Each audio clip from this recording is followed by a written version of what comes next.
Hello everyone, I hope you guys are all well. So welcome to day 3 of the Ayurvedic Contentment Challenge. Kind of progressing through it really quickly now it seems, which is good. I hope everyone can hear me well. Am I coming through loud and clear? Everyone's signing in. I'm just going to give it a few seconds just because often there's a bit of a delay with Facebook, which means my voice talks over itself. Those of you signing in, am I nice and clear? Reception's good? Hopefully everyone can hear me. So welcome to day 3. Before we get into the nitty gritty today, hi Rebecca, hi Catherine, hi Melanie, hi Holly. Hope you guys are all well. Hi Karen, all clear, thank you, good. So before we get into today's topic in earnest, just wanted to say again another massive, thank you for all of your engagement. Since we've started actually on Sunday night,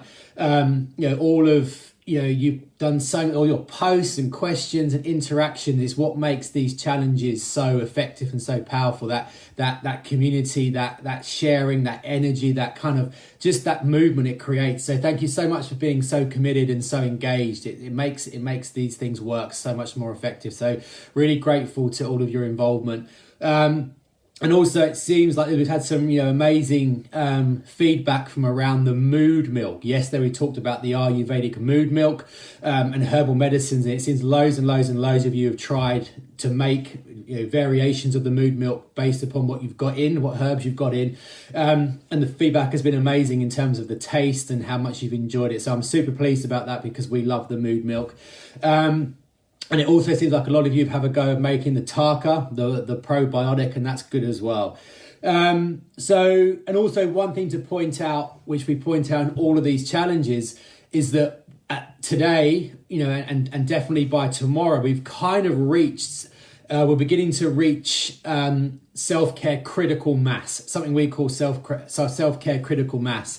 Because, today, if you can, as your time allows, as your situation allows, without stressing, if you can add in some pranayama, whether it's 3 minutes or whether it's 30 minutes, if you can do some things today to support your gut health, whether it's, sipping on the tea or adding more black pepper into your meals or using the probiotics or using more bitter vegetables, whatever it may be, just adding something into your day today to support your gut health.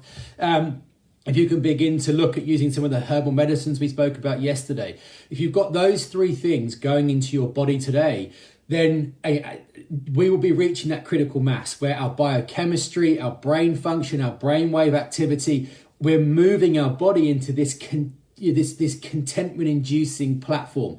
And that's the beauty of self-care. It is that critical mass. If you just do one thing, it gives you a benefit again. But if we start adding in a couple of things, we get to that point where we reach a tipping point, and then suddenly we experience this real, upwelling of energy and vitality. And that usually begins when you start adding in 3 or 4 approaches, which is why we do it over 5 days. So hopefully, without stress, without strain, you can begin to look to adding a couple of things in today, which is good. Hi everyone, hi Anna, hi Emily, hi Julia, hi Christina. I hope everyone is well. Thank you for your comments. So today I want to talk about something, actually today and tomorrow's video and Friday, are things that are really, really important to me as an individual, in terms of professionally, in terms of the research that we do lots of, a real interest of mine. And today I want to talk about the all-pervading benefits of silence, which sounds, I guess on the surface, it sounds like quite an abstract thing. It's non-specific. It's not like, so we've got builders outside, so you excuse the road digger noise. Silence is kind of, it's not like pranayama, it's not herbal medicines, it's not probiotics. It's a lot more abstract than that. It's a lot less specific, but almost because of that, it's a little bit more powerful. It becomes, almost more impactful. And if you look at every indigenous culture, whether it's Britain, Europe, South America, North America, India, that if you go back far enough, they've all had the silence. Contemplative silence has been just an endemic part of our culture, of the way we lived, engaging in silence, experiencing silence as a way of elevating our health, elevating our mental health, elevating our physical health, making us the best and happiest versions of ourselves. And I think, unfortunately, we've completely lost that in the West with the 24-hour culture we live in, with digital stimulation, with emails and social media and work and commutes and pressures and mortgages and all these kinds of things. We've lost that. We've lost silence in our life. We've lost silence in our life. And to me, it's no coincidence that as the volume of silence we're exposed to has dropped, and it's dropped significantly, our level of disease and discontentment has increased. And I'm those things, that's not a coincidence to me. And I think, to sum that up, in the workbook, I put this quote, which you may have read if you flick through the workbook, that was a research study that was conducted by the World Health Organization, looking at the effects of noise on our health. And it was really pretty damning evidence. And what that evidence shows was that across the 340 million inhabitants of Europe, the absence of silence and the continual exposure to noise, whether that's TVs, whether it's aeroplanes, whether it's radios, is responsible for the loss of 1 million healthy years of life every year across Europe. So every year, all of us living in Europe, we're losing 1 million years of healthy life, either through debilitating disease or death, exclusively, specifically through the lack of silence, through too much noise. And that is pretty damning research. 100 million years across the whole population of Europe every single year. And why? There's very clear evidence now. We know that the absence of silence, we know that continual exposure to noise, we know it reduces our physical health. We know that. We know it increases disease risk factors for heart disease, cardiovascular disease. We know there's a link between immune function, certain cancers, depression, autoimmune problems, particularly neurological conditions. Is very clear evidence. And there's also very clear evidence that the absence of silence and the continual exposure to noise reduces our emotional health, with very clear links to things like depression, anxiety, panic attacks, stress disorders, overwhelm, antidepressant and anti-anxiety medication use. There's absolutely very, very, very clear evidence. It's so interesting that the theme is silence and there's a noisy road digger outside. I know, sod's law, it's the one. I've switched rooms today because there are people doing tree work and fencing in the other side of the house. So I've come to this house to try and find silence, and now they're cutting up the tree in the skip. So a certain irony there. So we know silence is damaging. We know noise is damaging. We know the lack of exposure to silence is damaging. But what's so encouraging is that the opposite is also true. There's such compelling evidence. This is something that we've read and researched and been involved in for decades and decades. And we know that the proactive engagement in silence, we know that it increases contentment. We know it increases happiness. We know it increases states like optimism, excitement, enthusiasm, joy. We know it reduces stress. We know it reduces anxiety. We know it reduces fear. We know it increases sleep quality, with very, very clear evidence that whilst noise is damaging, silence is health promoting. With that evidence is absolutely unequivocal. How does silence achieve this? Why is silence so powerful? Everyone will be pleased to know that the chainsaw man is now stopped. So hopefully there won't be any... I hope everyone could hear me okay with that going on, with the chainsaws and the diggers. Sorry about that, but they've gone now, so hopefully we're all good. So why is silence so powerful? Why is silence so powerful? And in terms of radically enhancing our physical health, but particularly in the context of this challenge, our emotional health and specifically our contentment levels. And I want to talk about three things, all of which are just so important. They're so important to me. They're things that I just think are just game-changing in terms of how we experience life, our levels of peace and happiness. And the first thing I want to talk about is stem cells. So this is the most scientific of the three, the most evidence-based of the three, I guess the heaviest of the three. So stem cells are undifferentiated cells. So a stem cell can become any cell in the body. A stem cell is kind of like a blank cell. So a stem cell can be produced and it can become a liver cell, it can become a kidney cell, it can become an eye cell, it can become any cell in the body. A stem cell, it can become anything. And the research used to think, I'm sure everyone's heard this idea that brain cells can't be regenerated. Once you lose a brain cell, you can't rebuild it. But the Western research has absolutely blown that idea away. We know that we can regenerate brain cells. We know that we can regenerate brain areas and brain connections, neurological connections, connections in the brain.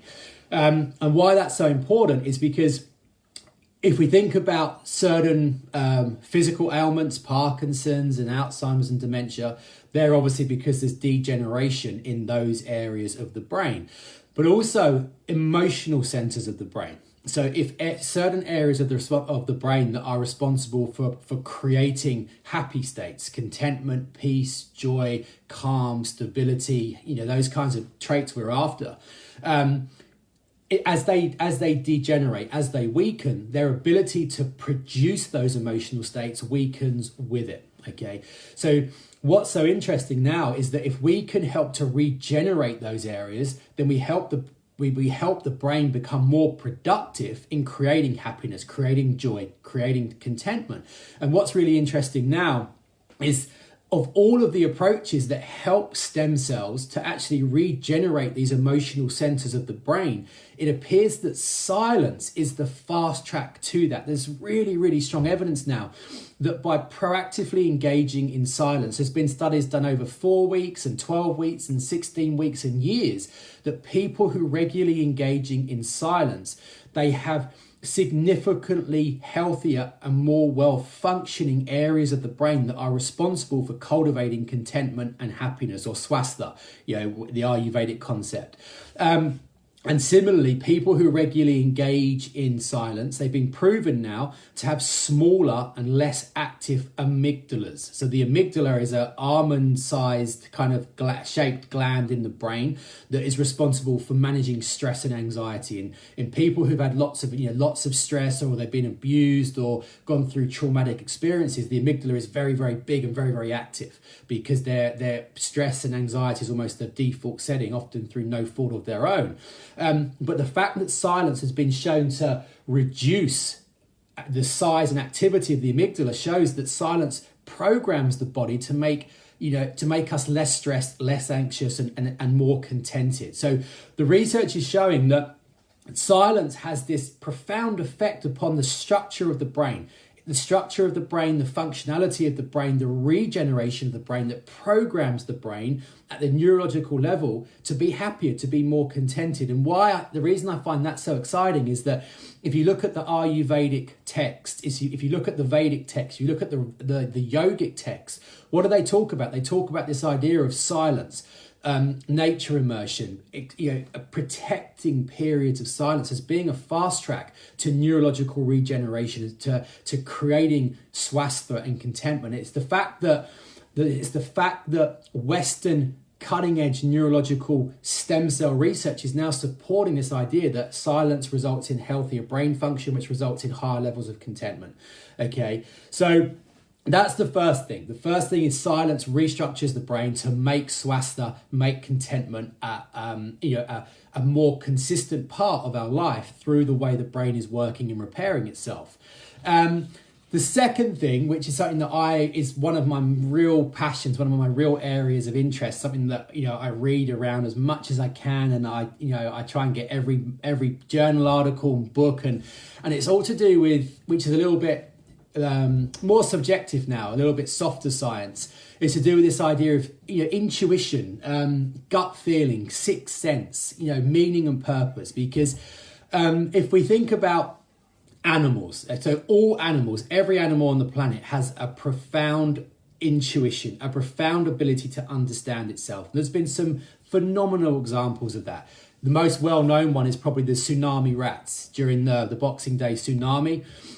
The 12 hours before that tsunami struck, virtually every rat left the coastal region and migrated to above 1,000 feet. Okay, 12 hours before the tsunami struck. 12 hours before the tsunami struck, there were no vibrations, there was no sea level rise, there was no indication whatsoever that there was a tsunami coming. But those rats and certain other animals, to lesser extent, they left the low-lying regions almost in their entirety, and they obviously all survived because they weren't in the flood region. Likewise, actually, David Attenborough's been involved in some of this research, they've tracked deers in India who are in tiger territory, and they've looked at they've measured with the most high-tech measuring devices, tremors, vibrations, sounds, scents, everything that could let a deer know that a tiger is within range. And these deers have the ability to understand there's a threat close to them long before there's any physical sign that the tiger is giving away. They're using their intuition to understand there's a threat. And there's hundreds and hundreds of examples of how animals have this powerful intuition, but there's been a real improvement and a real extension of that research to apply it to humans, saying, well, humans are animals. For 99.9% of our history, we've lived in the wild, we've evolved in the wild, we've got that same ability that animals have got. We're just not tapping into it, we're not utilizing it, we're not mobilizing it. It's not that we can't, it's just that we're not. And I'm convinced, and this is the reason I'm so hell-bent on this, is not because of zoology or an interest in the natural world or anything like that. It's because it has such a profound impact upon preventing what is such a common problem in our world. And one of the problems we see, probably the top three things that we see in clinic, is not people who are ill, but people who are lost. People who don't know where they're going, don't know what their purpose is, midlife crises, getting to 40, 50, 60 and thinking, who am I? What have I become? What have I done that I wanted to do? Am I living a life that is authentic to who I am? And I'm utterly convinced, that with every atom of my being, that the reason there are so many people who are lost, the reason there are so many people who are discontented, is because they don't listen to what their body and their mind is telling them. Because of the absence of silence, they never get to listen to that inner voice inside them. We've all got this inner voice. We've all got this inner voice which is beyond the rational brain. We spend so much of our time listening to the rational brain. If we've got a problem, we sit down and we sweat it out, and we think and we plan and we scheme and we use the rational brain to resolve it. Whereas the Vedic response is to let there's a very famous sutra, which is a human can't solve a problem from the same level that created it. A human can't solve a problem from the same level that created it. So we've got a problem. And when Einstein came up with the second theory of relativity, E = mc squared, he sat down for a year with all of his books, couldn't solve it. What did he do? He stopped thinking about it, sat by a lake in Geneva for a week in silence, and the whole thing came to him. A year of effort or a week of silence. And a week of silence gave the world the most profound equation of all time. And we don't have silence. We don't hear that inner voice. And there's something called the soul questions. There's 4 soul questions that Deepak Chopra has done a lot to propagate, but go back a long way before him. And the 4 soul questions is, who am I? Who am I? What do I want? What do I want out of life? What do I want that's going to make me feel fulfilled and happy? What is my purpose in life? And what unique contributions can I bring to the world during the period of time that I'm alive in it? They're called the soul questions. And if we have an answer, or we're searching for those questions, the evidence is very clear that it leads to happiness, it leads to contentment, it means to meaning and purpose, it leads to a sense of fulfillment and peace and happiness. And that's what contentment is. And we don't have silence. So we lose, people get to, we see, I hate the term midlife crises. But we see as a concept on a spectrum, they definitely exist. And we see so many people, men and women, who experience it at usually about 45, 50. And I feel so sorry for them, because it's not their fault, but this sense of who am I, it's because they haven't had that opportunity to experience silence, to get a true understanding of who I am. And what's interesting is that in Eastern cultures, like in Bhutan, in Tibet, in Nepal, in most of the Himalayan region, certain areas of Sri Lanka, they don't have a concept for a midlife crisis in these rural communities. They don't know what a midlife crisis is. Why? Because contemplation, silence is such an endemic part of their world, of their life, that they know who they are because that inner voice, they're in communication with it, they hear it and they respond to it. They live it to a degree, it's more animalistic, but that's the part of our brain that we need to tap into. And if we we've seen people who've gone through years of counseling, which has really helped them, but there's been a missing piece of the puzzle that hasn't been solved. And then just through engaging in silence, that missing piece becomes clear. They slot it in and suddenly, bang, they become the best version of themselves because they're accessing that kind of inner voice. And the rational brain, we need the rational brain, but it's got a lot more credit than I think it deserves. We need an equal part rational and an equal part intuitive. And if one dominates, then things fall apart, and we need both. And I think what silence gives us is access to that quiet, silent, but profound voice that unlocks swastika. It unlocks contentment. It unlocks who am I? And if we've got that, we've got everything. So that to me is one of the really exciting thing that silence does. And if you look at the research around why silence, aside from the stem cells, the reason people who engage in contemplation and silence, the reason they're often happier, healthier, more at peace is because it's unlocking those mechanisms. Mary Chase, I participated in a weekend retreat in a Buddhist monastery in total silence for 3 days. It was profound. Yeah, and I know we went to an integrative medicine conference in Milan years ago, and part of that was 1 day of silence. And it actually profound is the only way you can describe it. It changes everything. Initially the mind goes a bit crazy. It starts rebelling. I want to talk. I want to ask a question. I want noise. But as the minutes and hours tick by, it kind of gives in, and then what you're left with is the observer, the quiet voice, and it is. So I think that's another key benefit of silence. And the last thing I want to talk about is something called cell silence, which is a new frontier. It's a new frontier of research. It's a new frontier of evidence, and it's to do with this idea that our cells, all the 50, 60, 70 trillion thousand cells that make us up, they need a degree of silence to work more efficiently at the genetic level. Okay, so it's called cell silence. And the example that's often used is the Coast Guard analogy. So imagine there's a Coast Guard monitoring a beach, somewhere, in Cornwall or California, a beautiful beach. And imagine there's hundreds and hundreds of people in the sea, and there's hundreds and hundreds of people on the beach, absolutely jam-packed. And imagine, a boat is there, a pleasure boat, and the pleasure boat capsizes. And suddenly you've got all these people in the water. They're drowning. They can't swim. They're being weighed down. And, there's all these maydays going off. There's 10, 20, 30, 40 maydays going off. And all the airwaves, all the Coast Guard areas, all the radio waves are being blocked. There's garbled messages. There's not a clarity. Who is it? Where are they? Everyone's panicking. The Coast Guard can't mount a successful rescue operation because it hasn't got the facts. The radio waves are blocked. There's too much noise. There's too much confusion.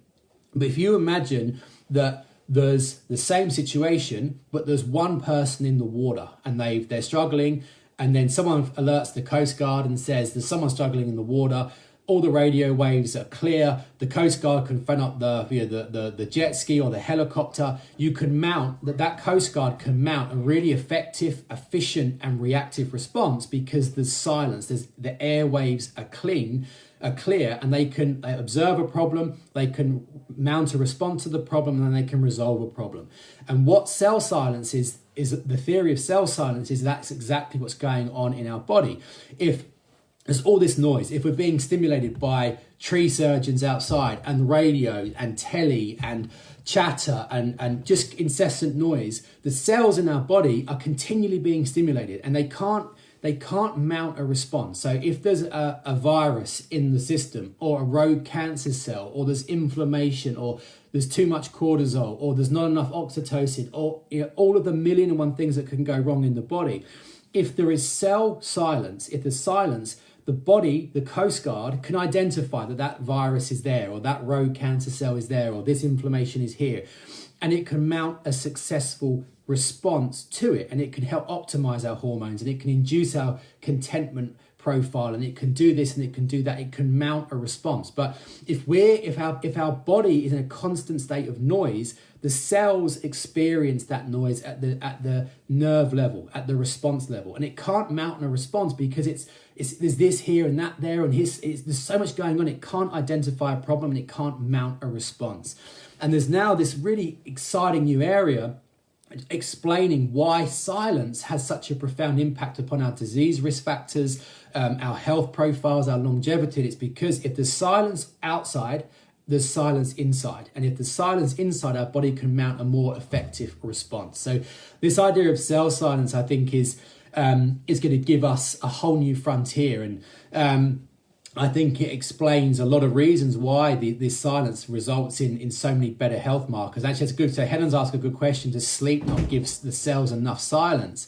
And it does, but often at the wrong time. So it gives us cell silence through the nighttime period, but we also need, so there's something called clock genes, which won the Nobel Prize. There's clock genes that come on in the morning that control our bodily activity through the day, and there's nighttime clock genes that affect our body through the night. And during the nighttime hours, yes, there's cell silence, and the body is responding and surveying and reacting to what's going on. But obviously we're in a very, very different metabolic rate at 2 in the morning than we are at 2 in the afternoon. And the cell silence that's induced in the nighttime isn't enough to then cross over through the daytime. It helps, but it's not enough. We need a period of cell surveillance and cell silence in the day to respond to the person in the petrol station who's just coughed on us and we breathed in a bacteria. We need cell silence to observe that. We need cell silence for we've got arthritis in our knee and it's really sore to respond to that. So we do need the nighttime cell silence is profound, but it's not enough. We need a daytime, a diurnal period of cell silence. And I think about all of the research we've done in people with cancer, particularly the more advanced cancers. And if you look at the last 30 years of research, suddenly you can see a commonality developing. And that commonality is the prevalence of contemplative activities in people with terminal illness who become exceptional. And do they become exceptional because their immune cells are so profoundly active because they can survey more effectively, that they're more able to identify and manage cancer biology? And that's a theory that's being teased apart in great detail now at the research level. So yes, there's quite a few comments coming up here, which I think sum up the whole thing. Walking in nature does it for me too. Holly, I think someone put. Just reading through the questions. Yeah, 100%. A silent walk for me clears my mind so much, and I think that's the last thing I want to talk about before wrapping up is that all silence does, any form of silence does everything I've just spoken about. But there's silence, and then there's silence in nature. And silence in nature is kind of like silence on steroids. Every single benefit that silence gives us at the emotional level and at the physical level is accentuated by being silent in nature. And the research around this, we might actually do in the summer when the weather's better, we might actually do a whole challenge around this because there's just too much to talk about. But we know that if we're silent outdoors, we know that we get higher levels of feel-good hormones. We know that we get higher levels of things like oxytocin, our mood elevating hormones. We know silence in nature has a bigger impact upon reducing our stress hormones. We know silence in nature increases our immune counts. We know it reduces inflammation. We know it increases energy. We know it lowers depression. So for me, which is where the ashram, the ashram movement, the ashram translates as a forest academy. And the reason ashrams are always, traditionally always in nature, always out in the wild, was because a part of the ashram healing modality was that you get out and you spend your hours on your own in nature, whether it's walking, whether it's meditating, whether it's gardening, it doesn't really matter. And that wasn't a kind of a byproduct of being in an ashram. It was the bedrock of what ashrams are aiming to achieve. And I think for me, if I'm ever having, a rough time, there's nothing, and as an example of this, some of you may who from the mentor will know that Holly was away in Australia for a few months when unfortunately her father was dying, and I had the three kids here and was with the business and work, and it was all a bit crazy, and for one day a week my mum had them, and for me, if I was feeling completely overwhelmed, meditation helped and exercise helped, but a walk in silence in nature, nothing restored me anywhere near as quickly and as powerfully as that walk. That Friday, it was every Friday morning, and it kept me balanced and it kept me sane in a way that no other self-care practice could. And that's because it lifted my contentment up. It took me from being at the absolute baseline of contentment up into a higher level. And all the people we work with who've got more serious illnesses, one of the things we advocate above all else is nature immersion, silence in nature. And spring is not far off now. Things like just getting up in the morning, maybe getting up in the morning half an hour earlier, making a cup of tea, and just, if it's lovely, if it's warm, sitting out in the garden or patio or balcony or deck, or even if it's not warm, just opening the window. Can you hear the birds? Can you see the stars? Can you watch the sunrise? Just that kind of thing is transformative. It's transformative in terms of how we feel, and the biology, the blood work is there, and so any silence affects the stem cells. It affects that contemplation, that intuition, those soul questions. It affects the cell silence. But if a couple of times a week you can get that silence whilst engaging in nature, I truly think it's a missing piece of the health puzzle. I truly think it is the difference between good health and exceptional health, particularly when it comes to things like contentment. Emily, I could do it in silence right now. I've been interrupted at least 10 times during this talk. Actually, today's been like that here. Actually, we've had builders in and fencers in and tree surgeons in, and so I know the feeling. Silence. So the challenge today, I suppose, is to protect a period of silence. Okay, it could be 10 minutes, it could be 5 minutes, it could be 2 hours. We try and always set a timer. So between now and lunchtime, I'm going to engage in silence, and that could be, the absence of noise. It could be, and also to a degree, it's working, like sitting at a desk working. That's not silence, because there's all that inner turbulence. It's where you're not doing anything. It could be daydreaming. It could be staring out the window. It could be just lying on your bed daydreaming. It could be walking. It could be sitting on a bench. It could be sitting in your garden. It could be anything. But it's just to try and protect a period of silence into your day tomorrow. So this is tomorrow's challenge. Okay, so it doesn't need to be a lot. It doesn't need to be all day. It doesn't need to be 4 hours. It doesn't need to be an hour. Just anything, just 10 minutes. But just try and protect a period of silence into your day tomorrow. Okay, because I think it might be the linchpin between a good outcome and a great outcome in terms of contentment, in terms of swastika. Again, I spoke about, I think on the Sunday night, I said that there's this famous saying in Ayurveda, which is the physician or the doctor guides, but nature cures. So the doctor guides, nature cures. And nature does cure. And silence in nature cures even more powerfully. So just try, if you can get out and go for a silent walk or anything, but just try and protect a period of silence. Okay, that would be a really powerful thing to do. And if we can get a handful of these things working, like I said, we're into that critical mass zone where things begin to change exponentially. So that's the aim for tomorrow. Living in a city during COVID in nature. Yeah. Oh, actually, again, it's again another, which is why we're probably going to do a whole challenge around this. But if you can't bring Muhammad to the mountain, you can bring the mountain to Muhammad, because they've done research around inner city hospitals, inner city council estates, and people have only got a 2 square meter balcony. If they sit in silence, with a pot plant or something like that, they get an exponential gain. So if you're in a city or you can't get out or whatever, you're housebound or for whatever reason you can't get out into nature, you can definitely bring nature, nature into you, to nature to you. So it doesn't really matter on your circumstances to a degree, but this to me is game changing in terms of the research, in terms of my experience, in terms of the Ayurvedic and yogic tradition. So if you could try and commit to that tomorrow, or as it allows, then that would be really good. Okay. So I hope that's been helpful. Keep up the effort. Let's keep the posts coming. Let's keep the meals. Let's, if you make your mood milk or your food, just keep that energy high, because it's just the crux of this whole challenge is what you guys bring to the table. So we're so grateful for what you're doing. I'm so grateful for all your effort and all your time and energy you bring into it. So have a great day. Just try and get some of the practices going today as best you can. We've got a few.